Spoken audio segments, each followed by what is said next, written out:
This is Valley News Live at 10.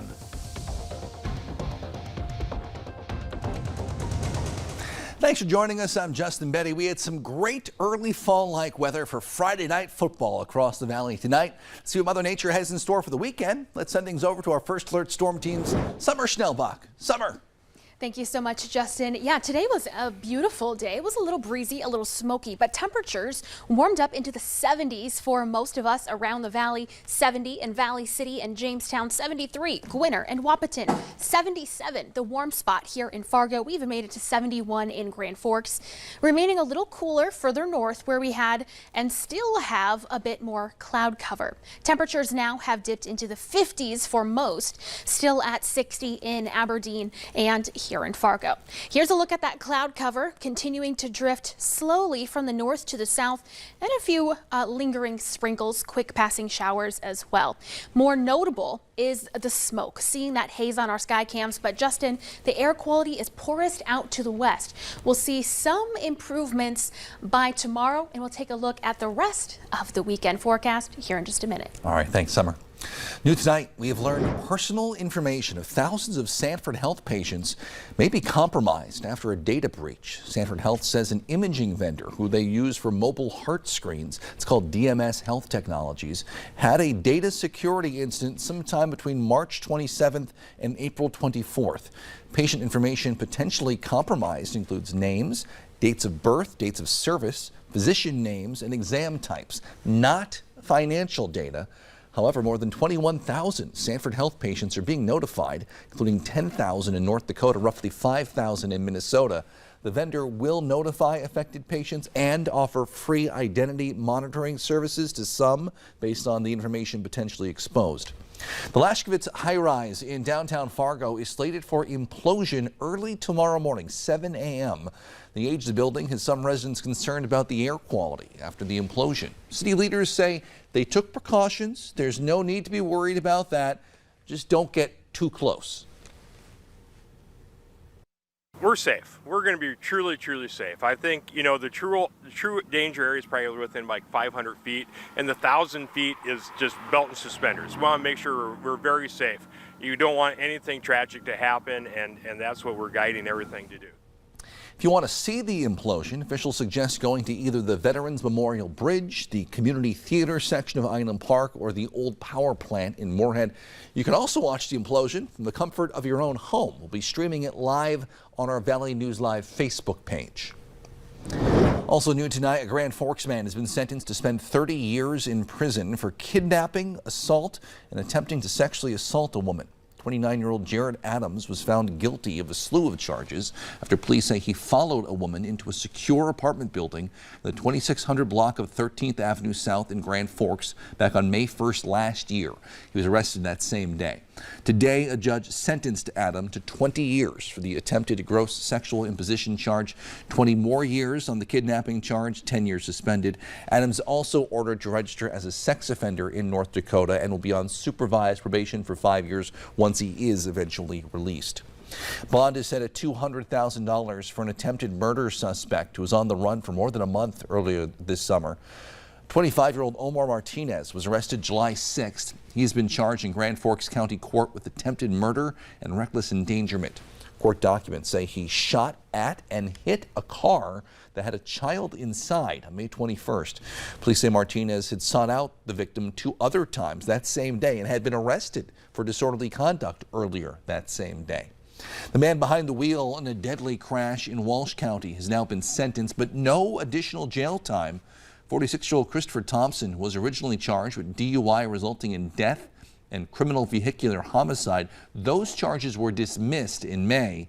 He pleaded guilty to reckless endangerment. Thompson was also given credit for the time he's already served. He's sentenced instead to 18 months of supervised probation. Traffic was backed up at Columbia Road and 24th Avenue South in Grand Forks today after a crash involving a motorcycle and an SUV. They say it happened just after 2:30 this afternoon when an 18-year-old motorcycle driver was hit by an SUV driven by an 89-year-old man who failed to yield at an intersection. The motorcycle driver was taken to a hospital for injuries. His condition is unknown at this time. The Hatton Northwood community is continuing to recover tonight after their high school volleyball team's school bus was involved in a deadly crash in Nelson County yesterday. The team was traveling to a match in Petersburg when the bus, with 27 passengers on board, crashed into a pickup truck. According to the crash report, all the students on the bus between the ages of 14 and 17 years old.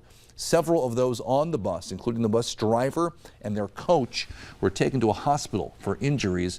Authorities say none of the students have life-threatening injuries, though some are serious. However, the driver of the pickup died at the scene. Today, he was identified as 68-year-old Archie Gronvold of Barton, North Dakota. If you'd like to help out the volleyball team, checks can be written to the Hatton School and dropped off either at the school or sent to Goose River Bank, where a fund has been set up for them. All funds raised will go to the Thunder volleyball team.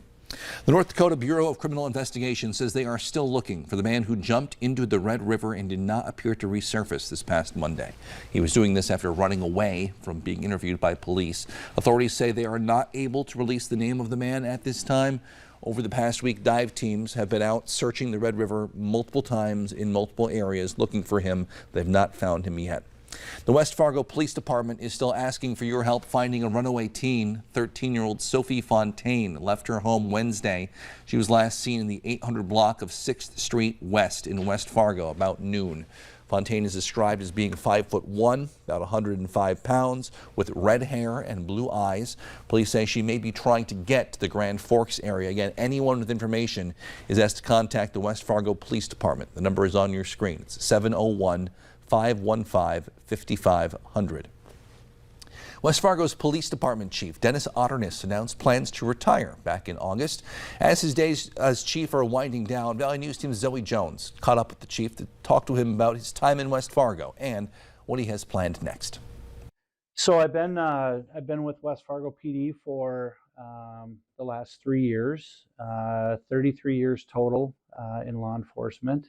After 33 years of serving communities, Dennis Otterness will be stepping down from his role as West Fargo's police chief and stepping into the next stage of his life, retirement. So it's time to move on. He's taking his life in a whole new direction by heading south. My family and I are going to be relocating to Arizona. I've shoveled my last snow. Last winter was a big determiner on getting out of here a little bit earlier. As for what comes next, and I'm not quite sure what it looks like.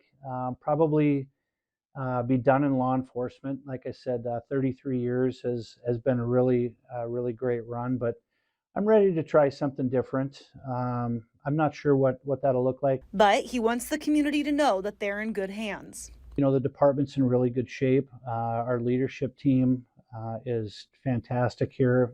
Everybody that works in the police department. And so regardless of whether I'm sitting in this chair or whoever, succeeds me, there will be hopefully a smooth transition. Otterness worked at the West Fargo Police Department early on in his career before he went on to other locations and eventually coming back, making his journey a full circle moment. That's been I think has been really the highlight of my career to start out really early on in West Fargo. Yeah, it's kind of bringing that whole career path full circle. In West Fargo, Zoe Jones, Valley News Live. The chief's final day is set to be October 6th. For now, no one has been announced to replace him. A local teen is celebrating his birthday a little differently this year. Soon-to-be 17-year-old Nicholas Osby is asking for donations for the Wounded Warrior Project, a nonprofit that helps veterans and service members who experience physical or mental injuries while serving in the military. When asked why he's doing this project, he talked about the main support system in his life. Honestly, I'm doing this for her and me and a lot of people because I've seen so much that nobody should see. If you want to donate to Nicholas's birthday wishes, you can visit his fundraising page on Facebook. There are more than 40,000 Minnesotans enrolled in the state's medical cannabis program, including some kids with qualifying conditions. But rules around cannabis in schools are creating barriers for at least one family. Parents say medical cannabis has been a game changer for the student attending an Elk River Elementary School who has autism spectrum disorder and epilepsy. However, the district says she can't take her prescribed doses, which is an oil mixed in juice, while on school grounds, suggesting she take it someplace else, off school grounds, then come back. Parents say that would make things pretty difficult. I feel like it's unfair, unjust. She just deserves to be at school a full day and have her medicine like any other kid. One of the authors of a new recreational cannabis bill in Minnesota says medical cannabis is allowed on school property, medical cannabis, as long as it's not smoked or vaporized. The family hopes the district will reconsider. The Dilworth Glendon Felton School District is launching their first Future Farmers of America chapter, thanks to a grant from the school district and CoBank. The DGF area has some of the most productive farmland in the world, really. Despite its location, though, they haven't had an FFA chapter until now. School officials announced that $5,000 grant to help with the startup of the FFA chapter. Once the club becomes an official chapter, another $15,000 will be added to the grant. The district says information about how to join FFA will be shared very soon with all students in 7th through 12th grade. Tonight, Shanley High School played their homecoming game against Cheyenne. Big matchup, made even bigger with the special dedication and ribbon cutting ceremony, the new turf field before the game. It includes guest speakers from Shields, which is the field sponsor. School board president was there, student leaders from the school. Completely new track as well, which is the first home track in Shanley's history. And that is just one of several big games we had tonight on the docket. Sports director Devin Fry and sports reporter Jack Walls, this is still the old Cheyenne video here, have all the highlights coming up in just 10 minutes on Friday Night Live. Your forecast is coming up first. Still hazy this evening. Clouds will continue to build, keeping temperatures generally ranging from the upper 40s to the low 50s. But coming up, we'll take a closer look at what to expect for the rest of your weekend. A couple of warm days early week before it turning a bit rainy. Your forecast is next.